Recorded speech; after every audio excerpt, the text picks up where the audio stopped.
कि आगे है जाड़ के मौसम स्वेटर साल सुहाते जी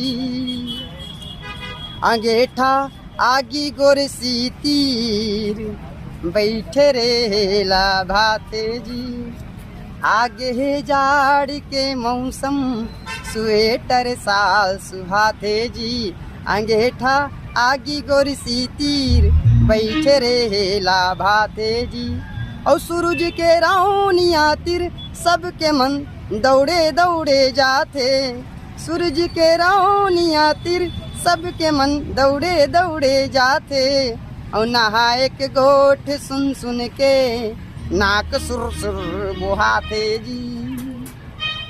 ऐसन में चाय की भी अलगे मजा है। तो कभी के संग चाय पिला जरूर सरलग आगू बढ़ाओ। जय जोहार, जय छत्तीसगढ़।